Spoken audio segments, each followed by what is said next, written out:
ધન્યવાદ. ખૂબ ખૂબ આભાર શાસ્ત્રીજી આપનો. શ્રી રામચરિત માનસની અંદર લોભી નારી પિયાજીની કામી પ્રિય જેવી ધામ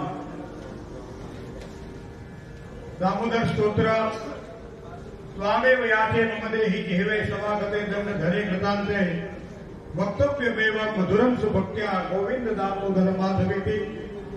એ જ રીતે શાસ્ત્રીજીએ જે કહ્યું એ પ્રમાણે અજાત પક્ષા એવો માતરમ ખગાહ, જે રીતે એ પક્ષી છે એ પાંખ વગરનું હોય અને માં ક્યારે લઈને આવશે ખાવાનું અને પોતે ખાશે, આ જ્યારે એની પ્રતીક્ષા કરતું હોય ત્યારે ભૂખ્યો વાછડી જ્યારે માતાને યાદ કરતી હોય ત્યારે વિદેશ ગયેલો પતિ અને ઘરે બેઠેલી એની પત્ની પ્રેષિત ભરતુતા ગયાને કહેવાય એ જેને યાદ કરતી હોય ત્યારે આ જ પ્રકારે જે પ્રતીક્ષા કરતા હોય એવા જ એક છટપટાહટ જેને કહી શકાય કે પ્રભુની જ્યારે થાય ત્યારે આ સ્તુતિ મને તમને એક પ્રેરક બને છે. એવી સુંદર વાત, કારણ કે મનોર બિંદાક્ષ દિતર્ષિતે ત્વામ.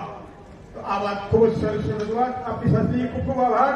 અમારા આ કાર્યમાં આપ કલગી બન્યા અને અમારી સભાને ગૌરવ આપ્યું એ બદલ આપનો ખૂબ ખૂબ આભાર. પરમ પૂજ્ય શ્રી ભૂપેન્દ્રભાઈ પંડ્યા ભાગવતના કથાકાર એટલી સારા મનોજ્ઞ છે. એમનો એક ભાગવતનો ગ્રંથ મને ચાણસ્માની કથામાં પ્રાપ્ત થયો છે. જ્યારે હું ત્યાં એન્કરિંગ કરતો હતો અને એવા સમયે 8 દિવસ 7 દિવસ આપની સાથે રહેવાનું મને સૌભાગ્ય મળ્યું. ખૂબ ખૂબ આભાર. જો આપની અનુમતિ હોય તો થોડાક જે વેદાચાર્ય પૂર્ણાચાર્ય જે આપણા છે થોડું એમનું એક સ્વાગત થોડું કરી લઈશું. એમને આપણે થોડું સન્માન આપી દઈશું અને પછી આપણે પાછા કાર્યની શરૂઆત કરીશું. એ પહેલા આપણે આપણી સભામાં ઉપસ્થિત પૂજ્યવર શ્રી ભૂપેન્દ્રભાઈ પંડ્યાજીનું આપણે સન્માન કરીશું. સન્માન કરવા માટે સમસ્ત ગુજરાત રક્ષમંચ વિભાગ 4 ના અધ્યક્ષ શ્રી કાનુભાઈ તેમજ શ્રી રાજેશભાઈ દવે સન્માન કરશે.